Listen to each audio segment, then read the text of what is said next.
اب صحبت کا فائدہ بھی میں آپ کو بتاؤں.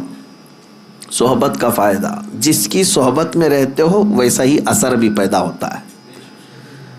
ہاں، جس کی صحبت میں رہتے ہو ویسا ہی اثر پیدا ہوتا ہے. حتیٰ کہ مرنے کے بعد نبی پاک صلی اللہ تعالیٰ علیہ وسلم نے یہ بھی ارشاد فرمایا، اپنی میتوں کو جب قبرستان میں دفن کرو تو اچھوں کے بغل میں دفن کرو. یا اپنے لیے تم دفن کی جگہ منتخب کرتے ہو، ویسے تو کسی کو خبر نہیں ہے کہ کون کہاں مرنے والا ہے، لیکن اگر اتفاق ایسا آیا یا وصیت کر رہے ہو تو ایسی جگہ دفن ہونے کی نصیحت کرو جہاں اللہ والے آرام کر رہے ہو. کیوں؟ صحبت کا اثر مرنے کے بعد بھی ہے، قبروں کے بعد بھی. میں مرشد گرامی حضور تاج الشریعہ رحمۃ اللہ تعالی علیہ کی وصیت کو بتاتا ہوں. آپ نے فرمایا تھا اپنی زندگی میں، اگر کہیں میرا انتقال ہو جائے سفر کے دوران تو وہیں کسی اللہ کے ولی کے آستانے پر یا کہیں قریب میں جگہ مل جائے مجھے دفن کر دینا. یہ نصیحت، یہ وصیت اپنی زندگی میں کیا تھا. جہاں کہیں اللہ والے ہوں وہاں پر ہمیں دفن کر دیں. میرے عزیزوں، آج ہم جو تمنا کرتے ہیں جنت البقیع میں سونے کی، اس کی وجہ بھی یہی ہے کہ 10,000 صحابہ وہاں آرام کر رہے ہیں. اولیاء کاملین، سلف صالحین، تابعین وہاں پر آرام فرما رہے ہیں. میری اس پوری گفتگو کا خلاصہ یہ ہے کہ آپ صحبت یہاں پر سب سے پہلے ڈھونڈو، کس کی صحبت میں رہنا چاہتے ہو. زندگی کے بہت مختصر دن ہیں. ظاہر سی بات ہے دھوپ میں چلنے والا چھاؤں ضرور ڈھونڈتا ہے. تو چھاؤں دیکھنے کے وقت یہ دیکھنا کہ کون سی چھاؤں لے رہے ہو، گدھے کی چھاؤں یا پھر کسی پھلدار پیڑ کے نیچے آنا پسند کرتے ہو. گدھا بھی کھڑا ہے، اس کی پرچھائیاں تو ہوتی ہیں. گدھا اگر کھڑا ہو تو اس کی پرچھائی تو پڑتی، وہاں پہ بھی چھاؤں ہے. اگر تم یہ سوچتے ہو دھوپ سے بچنے کے لیے یہ چھاؤں لے لوں تو تمہاری سوچ پر اور تمہارے انتخاب پر تو دنیا کہے گی. ہاں، اگر تم نے کسی گھر کا سایہ لیا یا کوئی درخت کا سایہ لیا تو کم از کم اتنا تو کہا جائے گا کہ ہاں اس نے سوچ سمجھ کر کے چھاؤں کا انتخاب کیا ہے. لیکن میں جس چھاؤں کی بات کر رہا ہوں میرے عزیزو، جن صحبتوں کی میں بات کر رہا ہوں، اپنی اس شارٹ زندگی میں، مختصر زندگی میں اس صحبت کا انتخاب کرو جو صحبت تمہیں رسول اللہ کے قدموں تک پہنچاتی ہو، نبی پاک صلی اللہ تعالیٰ علیہ وسلم تک پہنچاتی ہو. اس صحبت کا انتخاب کرو. اور اسی لیے جانتے ہیں صوفیاء کرام نے پیر کا انتخاب کرنا، مرشد کون ہوتا ہے اس کے لیے بھی کیا رکھا ہے جانتے ہیں؟ ظاہر سی بات ہے مرشد اور پیر ایک سایہ ہے جس کے سائے میں بیٹھ کر کے دل کو قرار آتا ہے، سکون آتا ہے. دنیا کی دھوپ، گناہوں کے جھمیلوں سے نکل کر کے جب اپنے مرشد کے سائے میں بیٹھے تو اس کو دل کا قرار آئے. لیکن جانتے ہو صوفیاء اکرام نے مرشد تلاش کرنے کے لیے بھی یا پیر ڈھونڈنے کے لیے بھی جو چیز سب سے اہم بتائی ہے وہ کیا ہے؟ یہ علامتیں نہیں رکھی گئی ہیں کہ چہرہ گورا ہونا چاہیے، کپڑے ایسے پہنتا ہو، اتنا لمبا ہو، اتنا ناٹا ہو، اتنا چوڑا ہو. یہ سب چیزیں تو نہیں ہیں، لیکن البتہ یہ کہا گیا ہے، یہ فرمایا گیا کہ مرشد کی تلاش میں تم یہ دیکھو کہ تم صحبت میں اس کے رہنے والے ہو، اس کی چھاؤں میں بیٹھنے والے ہو. یہ ضرور خیال رکھنا مرشد وہی ہوگا تمہارا جس کو دیکھ کر کے تمہیں اللہ کی یاد آنے لگے اور اپنے گناہوں سے نفرت ہونے لگ جائے، نبی پاک صلی اللہ تعالیٰ علیہ وسلم کے دیدار کی طلب بڑھ جائے. یہ صحبت کا اثر ہے. ورنہ صرف ناموری ہے تو پھر تم اس کی صحبت میں جا کر کے بھی کچھ نہیں اٹھا سکو گے. عزیزان گرامی وقار، اسی کو قرآن نے کہا ہے، اے ایمان والو اللہ سے ڈرو اور سچوں کی صحبت میں آ جاؤ. سچوں کی صحبت میں آ جاؤ. اور سچے کون ہیں؟ دنیا کے سب سے سچے لوگ انبیاء اکرام علیہ السلام، ان کے بعد صدیقین کی جماعت، ان کے بعد شہداء اور صالحین، اولیاء اکرام کی جماعت، یہ وہ ہیں جن کو قرآن نے صادقین کہا ہے۔ اب میں آپ کو بتاؤں، یہ تو ہم تشریح کر رہے ہیں صادقین، لیکن میں آپ کو بتاؤں دنیا کا سب سے بڑا صادق جس کو کفار و مشرکین بھی صادق کہتے تھے وہ میرے رسول کی ذات۔ مکہ کے کفار کیا کہتے تھے رسول اللہ کو؟ امین اور صادق ہی کہتے تھے۔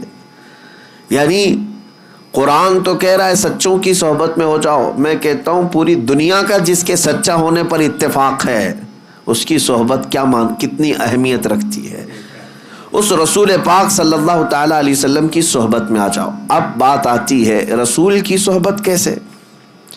اب اللہ کے رسول صلی اللہ تعالی علیہ وسلم ہماری زندگی میں موجود نہیں ہے، وہ اپنی ظاہری حیات میں آج نہیں ہے، تو پھر رسول کی صحبت ہم کیسے اختیار کریں؟ تو نبی پاک صلی اللہ تعالی علیہ وسلم کی احادیث کے ذریعے سے ملتا ہے کہ پھر امت کے جو اولیاء اکرام ہیں، علماء صالحین ہیں، وہ نبی کے نائب ہوتے ہیں، ان کی صحبت نبی کی صحبت۔ یہ جو چین ہے اپنے مشائخ سے وابستہ رہنے کی، تو اگر کوئی اس کو دکان سمجھتا ہے تو وہ بے عقل اور بے وقوف ہے۔ علماء اور مشائخ سے جو عوام وابستہ ہے اس کی ایک وجہ یہی ہے کہ یہ رسول اللہ کی صحبت حاصل کرنا چاہتے ہیں۔ مجھے یہ بتاؤ اے میرے عزیزو، تمہیں سنتیں اگر سیکھنا ہے، نبی پاک صلی اللہ علیہ وسلم کی سیرت تمہیں جاننا ہے، یا اب تک تمہارے پاس معلومات آئی ہیں تو کس کے ذریعے سے آئی؟ علماء اکرام کے ذریعے سے آئی۔ تو رسول اللہ کے وہ نائب ہیں اور ان کی صحبت تمہارے لیے نبی کی صحبت ہے۔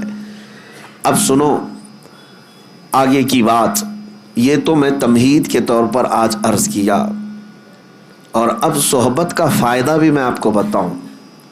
صحبت کا فائدہ، جس کی صحبت میں رہتے ہو ویسا ہی اثر بھی پیدا ہوتا ہے۔ ہاں، جس کی صحبت میں رہتے ہو ویسا ہی اثر پیدا ہوتا ہے۔ بلکہ تو یہ محاورہ مشہور ہے، خربوز کو دیکھ کر خربوز رنگ پکڑ لیتا ہے۔ ہاں، یعنی جو اناج ہے، جو نباتات ہے، اس میں اگر یہ اثر ہوتا ہے کہ ایک پھل دوسرے پھل کو دیکھ کر ویسی رنگ پکڑتا ہے، تو پھر انسان تو انسان ہے، انسان فلیکسیبل ہے، یہ بہت جلدی اڈاپٹ کرتا ہے دوسری چیزیں۔ اسی لیے ہم نے دیکھا ہے شہروں کے بچے کیسے ہوتے ہیں، گاؤں کے بچے کیسے ہوتے ہیں، بہت فرق ہے۔ عرب کے بچے کیسے، امریکہ کے بچے کیسے، کیوں؟ بچے کیا ماں کے پیٹ سے سب سیکھ کر کے آئے؟ نہیں، یہ سارا ان کے اوپر صحبتوں کا اثر ہے۔ یہ جس سائے میں رہتے ہیں بچے وہی اڈاپٹ کرتے ہیں۔ اب ان بچوں کی بولی جیسے ہی زبان کھلتی ہے، کون سی باتیں کرتے ہیں یہ؟ کون سی باتیں کرتے ہیں؟ یہ آسمان سے کوئی زبان لے کر کے آئے؟ نہیں، یہ جس سائے کے اندر رہ رہے ہیں، آپ کو جیسا بولتے ہوئے دیکھا ویسی ہی ان کی بھی زبان کھل گئی، وہی جملے، وہی الفاظ، وہی زبان۔ جس گھر میں گالی گلوچ ہو رہی تھی تو بچے کوئی اندازہ نہیں گالی گلوچ کیا ہوتی ہے، لیکن اس کو خیریت سمجھ کر کے گالی ہی دیتا ہے۔ کسی کو وش کرنے کے لیے بھی وہ گالی ہی دیتا ہے، کیونکہ اس نے ماحول ویسا حاصل کیا ہے۔ اور جن بچوں کے گھر دینی ماحول میں ڈھلے ہوئے ہیں، ان بچوں کی زبان پر بھی اثر نظر آتا ہے۔ یہ تو ظاہری اثر ہوا، باطنی اثر بھی بہت زیادہ ہوا کرتا ہے۔ جو جس کی صحبت میں رہتا ہے ویسا ہی رنگ پکڑتا ہے، ویسی رنگ پکڑتا ہے۔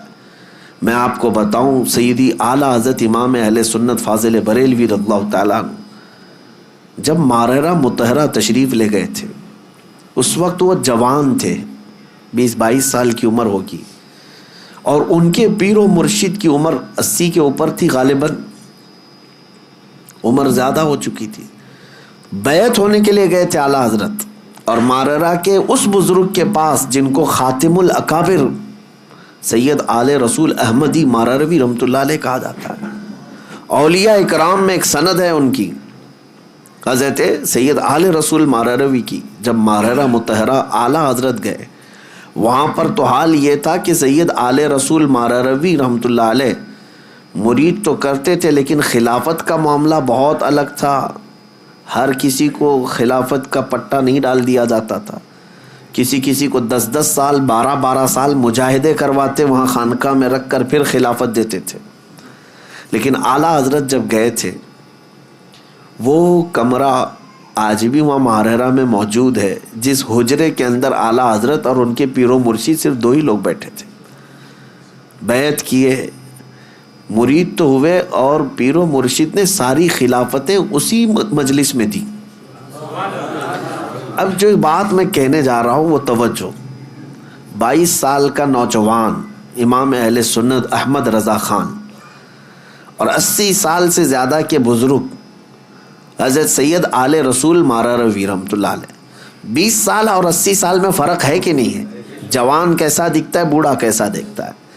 اعلیٰ حضرت جب وہاں پر بیعت کر کے خلافتیں لے کر کے جب حجرے سے باہر نکلے, دروازہ کھلا تو بہت سے لوگ باہر کھڑے تھے. سیدی آل رسول مارا روی رحمۃ اللہ علیہ کے مریدین, وہاں علماء اور صلحاء بہت سارے موجود تھے. دروازہ جیسے کھلا پیر اور مرید دونوں باہر آ رہے تھے. اب سنیے جو بات میں کہہ رہا ہوں, تاریخ میں لکھا گیا ہے کہ سبوں نے کہا کہ دیکھ کر کے یہ اندازہ نہیں ہو رہا تھا دونوں کی شباہت ایک سی لگ رہی تھی. دونوں کی شباہت ایک جیسی لگ رہی تھی. یہ چند لمحوں کی صحبت مرشد کی 22 سال کے جوان کو خاتم الاکابر کی شباہت عطا کرتی ہے. یہ باطنی صحبت ہے, یہ باطنی صحبت ہے. اور صحبت کا اثر میں آپ کو بتاؤں, بد ہیں تو کیا ہوا, صحبت اچھوں کی ہو. اسی لیے اعلیٰ حضرت نے کیا کہا ہے, کیسے آقاؤں کا بندہ ہوں رضا, بول بالے میری سرکاروں کے. میرے عزیزو, سلطان الاولیاء غوث العظم دستگیر رضی اللہ تعالیٰ عنہ کا ماہ مبارکہ چل رہا ہے. 2 باتیں عرض کروں گا. میں آج آپ کے درمیان صرف اور صرف برکت حاصل کرنے کے لیے آیا ہوں. کافی دن ہو گئے تھے.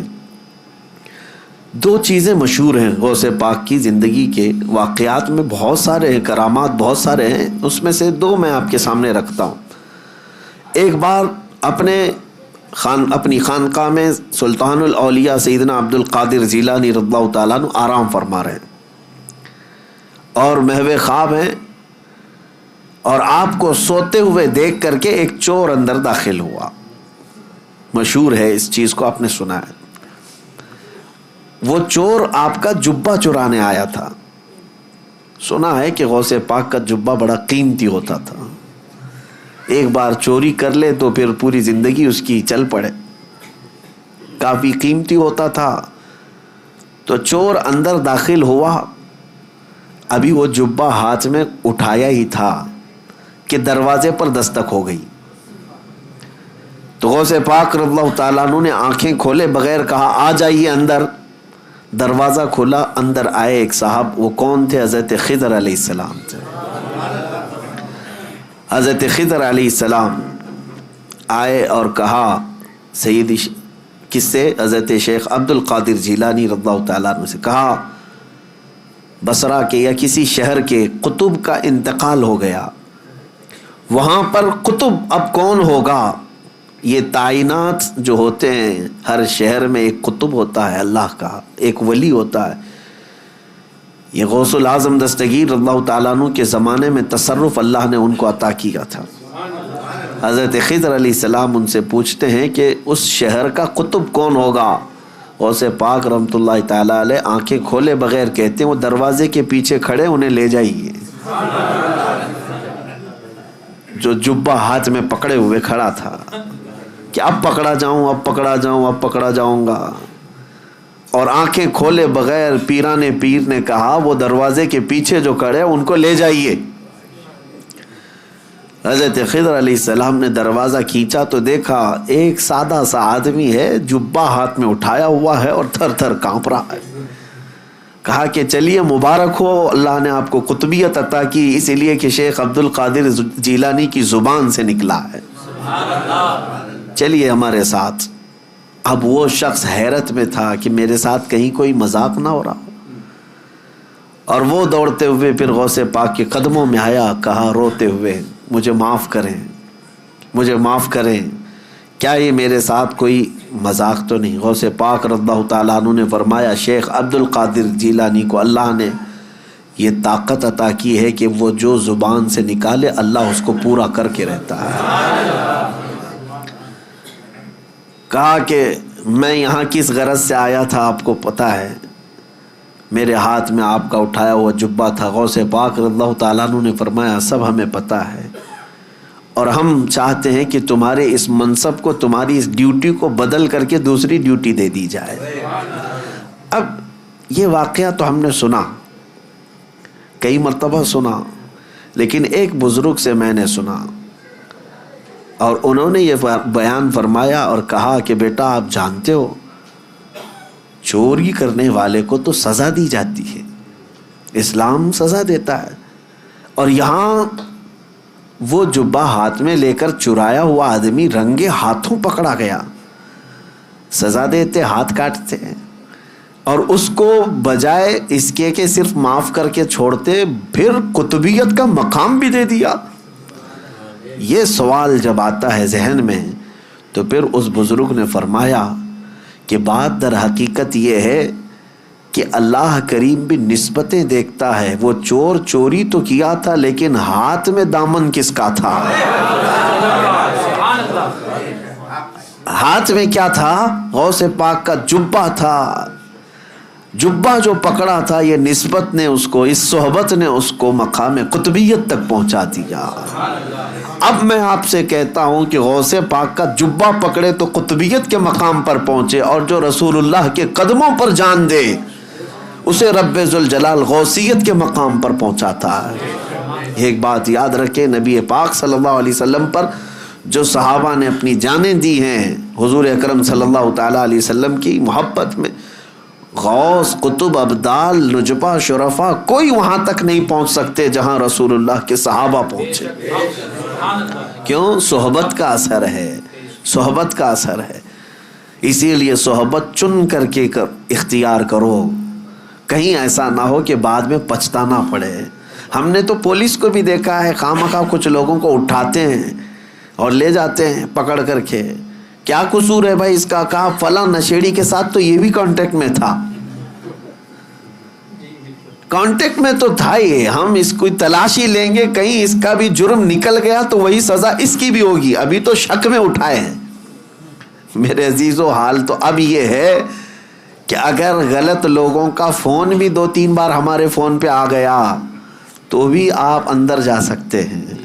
یہ صحبت کا اثر آپ دیکھو، دنیا میں جب آپ کو پکڑا سکتا ہے تو پھر آخرت میں کس قدر سخت ہوگا، اندازہ کرو میرے عزیزو۔ اس لیے اپنی صحبت کو پاک رکھو، اپنی صحبت کو پاک رکھو۔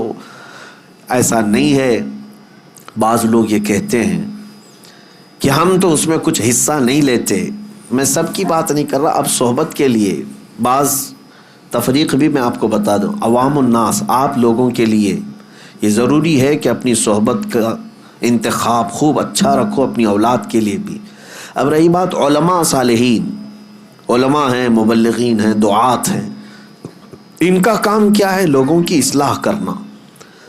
مثال کے طور پر اگر ہم چند نشہ خور لوگوں کے درمیان اگر بیٹھے ہیں تو اس کا مطلب یہ نہیں کہ ہم ان کی صحبت حاصل کر رہے ہیں، ہم یہ چاہتے ہیں کہ ہماری چھاپ ان کے دل پر ڈالی جائے۔ تو یہ صرف علماء، دعات، مبلغین کا کام ہے۔ جیسے ڈاکٹر مریضوں کے بیچ میں رہتا ہے تو بیماری نہیں لیتا بلکہ ان کی بیماری کو دور کرتا ہے، لیکن عوام الناس، عام لوگ اگر بیماروں کے ساتھ رہنے لگے تو پھر یہ کہا جائے گا کہ یہ بیماری یہ بھی لے لے گا، یہ کہا جاتا ہے۔ لہٰذا ایک واقعہ تو غوث پاک کا میں نے بتایا کہ چور بھی مقام قطبیت پر پہنچ گیا، وجہ کیا تھی؟ دامن ہاتھ میں کس کا تھا؟ غوث اعظم کا تھا۔ اسی لیے جمیل قادری رحمۃ اللہ تعالی علیہ یوں فرماتے ہیں، عزیزو کر چکو تیار جب میرے جنازے کو، تو لکھ دینا کفن پر نام والا غوث اعظم کا۔ اب دوسری بات، بغداد مقدسہ میں جو ایک واقعہ مشہور ہے کہ حضرت شیخ احمد جام اپنی شیر کی سواری کرتے ہوئے بغداد کے کسی بھی محلے میں جاتے تو اس محلے والے ایک گائے ان کے شیر کو قربان کر دیا کرتے تھے۔ وہ غوث پاک کے محلے میں آئے اور بولا کہ جاؤ شیخ عبد القادر جیلانی کی خانقاہ سے بھی ایک گائے ہمارے شیر کے لیے لے آؤ۔ غوث پاک نے منع نہیں فرمایا، اپنے خادم سے کہا لے جاؤ لنگر خانے سے جو گائے ہوگی، لے کر کے گئے۔ لیکن وہاں پر ہڈیاں کھا کر پلنے والا ایک کتا، پالا ہوا نہیں پلا ہوا، دونوں میں بہت فرق ہے۔ پالا ہوا نہیں، خود سے پلا ہوا کتا نکلا ساتھ میں، اسے کسی نے ٹرین کر کے بھیجا نہیں تھا، اسی لیے میں نے لفظ میں ہی کہا کہ پالا ہوا نہیں ہے، پلا ہوا۔ اور غوث پاک رضی اللہ تعالیٰ عنہ کے آستانے سے جب وہ گائے شیر کے قریب پہنچی تو شیر بھوکا جھپٹا مارنے ہی والا تھا کہ یہ کتا اس پر جھپٹا مارا اور دم زدن میں شیر کو چیر کر کے رکھ دیا۔ یہ شاید واقعہ ایسا پہلا ہوگا کہ ایک کمزور کتا جنگل کے راجا پر بھاری ہو گیا ہو۔ اب تک ہم سنتے یہی آئے تھے کہ جانوروں میں شیر جو ہے راجا ہوتا ہے، لیکن یہاں راجا کا باجا ختم ہو گیا۔ کیوں؟ غوث پاک رضی اللہ تعالیٰ عنہ کے محلے میں آیا اور کتا جو ہے شیر کو پھاڑ کر 2 ٹکڑوں میں بدل دیا۔ دنیا نے اس منظر کو دیکھا اور اعلیٰ حضرت نے فرمایا کیا دبے جس پہ حمایت کا ہو پنجہ تیرا، شیر کو خاطر میں لاتا نہیں کتا تیرا۔ اب یہاں پر مسئلہ یہ ہے، شیر شیر ہی تھا وہ اور کتا کتا ہی تھا، اور اصول آج بھی وہی ہے کہ شیر ہی بھاری ہوتا ہے، لیکن یہ اصول اس جگہ ٹوٹ جاتا ہے جہاں کتے کی نسبت دربار غوث سے ہو جائے۔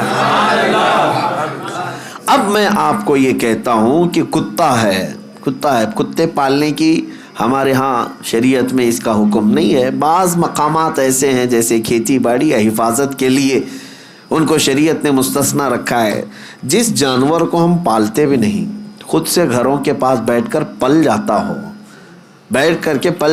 ہو، اس کتے کا حال یہ ہے کہ دربار غوث کے سائے میں بیٹھا کرتا تھا، غوث پاک کے آستانے کے سائے میں بیٹھا کرتا تھا، اور طاقت کا حال یہ ہے کہ جنگل کے راجا کو بھی پھاڑ کے رکھ سکتا ہے۔ یہ صحبت کا اثر ہے، یہ صحبت کا اثر ہے۔ اب دوسری بات میری یہ توجہ سے سنو، دوسری بات یہ سنو کہ غوث پاک کے دسترخوان پر پڑے ہوئے ٹکڑے یا پھینکے ہوئے ٹکڑے کھا کر پالا ہوا نہیں بلکہ پلا ہوا کتا شیر پر بھاری ہو سکتا ہے۔ اب سوچو کہ غوث پاک نے جس کو پالا ہو، پلا ہوا نہیں بلکہ غوث پاک کے ہاں پالا ہوا، اور وہ بھی کتا نہیں، کوئی وقت کا عالم دین ہو تو پھر وہ اپنے زمانے کا مجدد اعظم بن جاتا ہے۔ اعلیٰ حضرت فاضل بریلوی رحمۃ اللہ علیہ پھر اس کو یوں کہتے ہیں، میں یہ مثال اس لیے دے رہا ہوں کہ اعلیٰ حضرت امام اہل سنت اپنے آپ کو کہتے ہیں کہ میں غوث اعظم کا وہاں پر دربار کا کتا ہوں، بلکہ وہ پلا ہوا نہیں پالا ہوا۔ اور جس کو غوث پاک کی نسبت حاصل ہو، عنایت حاصل ہو، پھر وہ کہتے ہیں اعلیٰ حضرت اپنی قسمت پر کہتے ہیں کہ میری قسمت کی قسم کھائیں سگانے بغداد، بغداد کے کتے میری قسمت کی قسم کھائیں گے۔ اعلیٰ حضرت فرماتے کیوں؟ ہند میں رہ کے بھی دیتا رہوں پہرا تیرا، ہند میں رہ کے بھی دیتا رہوں پہرا تیرا۔ اور اعلیٰ حضرت اسی نسبت اور اسی صحبت کے بارے میں کہتے ہیں، یا سیدی عبد القادر جیلانی غوث اعظم، تجھ سے در سے سگ اور سگ سے ہے مجھ کو نسبت۔ غوث پاک سے ان کے دروازے کو نسبت ہے، ان کے دروازے سے کتے کو نسبت ہے، اور کتے سے اعلیٰ حضرت کہتے ہیں مجھے نسبت ہے۔ میری گردن میں بھی ہے دور کا ڈورا تیرا، اور جس کی گردن میں پٹا ہو تو اس کو میونسپلٹی والے اٹھاتے نہیں ہیں، کیوں؟ کسی کا پالا ہوا ہے۔ اس نشانی کے جو سگ ہیں نہیں مارے جاتے، اعلیٰ حضرت کہتے ہیں اس نشانی کے جو سگ ہیں نہیں مارے جاتے، حشر تک میرے گلے میں رہے پٹا تیرا۔ ہم بھی دعا یہی کرتے ہیں کہ سرکار غوث پاک کی نسبت آخری سانس تک ہمارے ساتھ برقرار رہے، قائم و دائم رہے۔ میرے عزیزو، خلاصہ کلام یہی ہے کہ صحبت دیکھو۔ قرآن کی آیت میں نے پڑھی، یا ایھا الذین آمنوا اتقوا اللہ وکونوا مع الصادقین، اے ایمان والو اللہ سے ڈرو اور سچے بندوں کے ساتھ ہو جاؤ، سچوں کے ساتھ ہو جاؤ، ورنہ بروں کے ساتھ جب آفت آتی ہے تو تم بھی اس میں پس جاؤ گے۔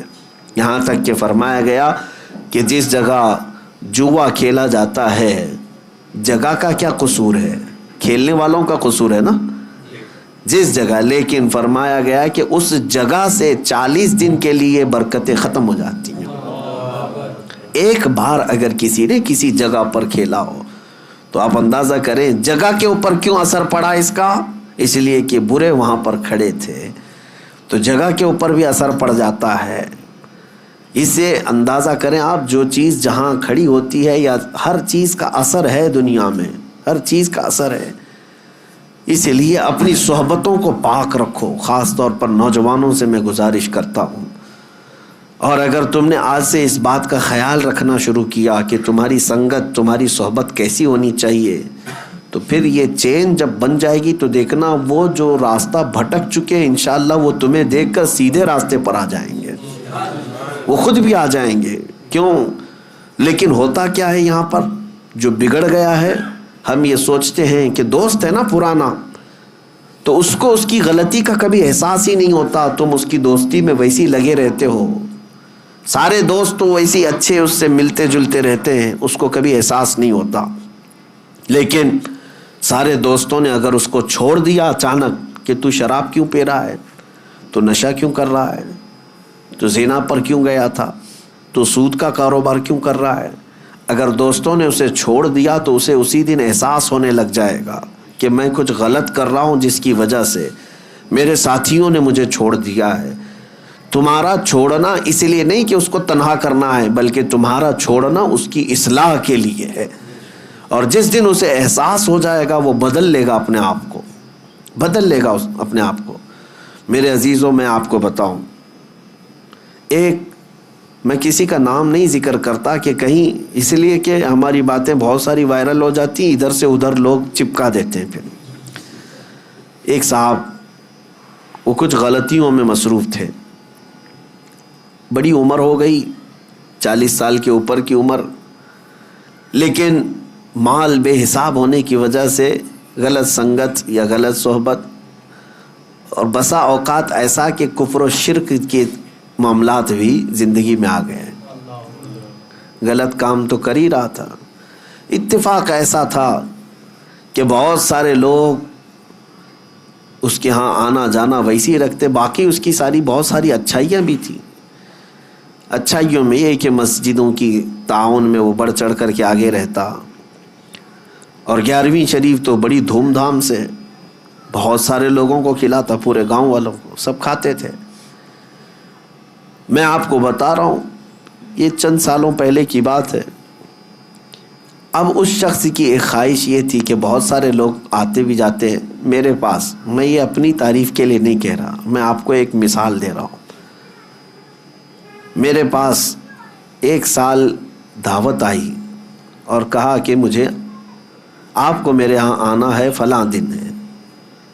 مجھے تو اس بات کا علم نہیں تھا کہ کیا کیا ہوتا ہے، میں نے قبول کر لیا۔ پھر وقت قریب آتے آتے مجھے بہت ساری چیزیں معلوم ہوئی، اور اتنی سخت چیزیں تھیں کہ جس کی اصلاح بہت ضروری ہے۔ کچھ معاملات ایسے ہوتے ہیں کہ جس کو نظر انداز کیا جا سکتا ہے، لیکن کچھ ایسے ہیں جس کو نظر انداز کرنا آسان نہیں، جہنم میں لے جانے والے اعمال ہیں۔ پھر جب میرے پاس یہ باتیں آئیں تو پھر شاید 2-3 دن بچے ہوں گے، تب میں نے پیغام بھجوایا کہ اس بار آپ مجھے بلانے کے لیے ضد کر رہے ہو، میں ہرگز نہیں آؤں گا جب تک تم ان تمام چیزوں سے توبہ نہیں کرتے۔ اور اس کے علاوہ ایک بات یہ بھی یاد رکھ لو، میں خود بھی نہیں آؤں گا، کسی عالم کو آنے نہیں دوں گا، اور عام مسلمانوں میں اعلان بھی کروں گا کہ تمہاری ان حرکتوں سے دین کا بھی نقصان ہے، تمہارا خود کا بھی نقصان ہے۔ یہ سخت سٹینڈ لینا ہو سکتا ہے کسی کے لیے ایسا لگتا ہو کہ اتنا سخت ہو گئے فلاں چھوڑ کے بھاگ جائے گا، ایسا نہیں ہوتا میرے عزیزو۔ شاید یہ دوپہر سے شام کی بات ہوگی، شام تک وہ بندہ جب دیکھا یہ سارے معاملات، ساری تیاریوں کے ساتھ آ کر کے کھل کر سب کے سامنے اپنی توبہ اور برات کا اظہار کیا۔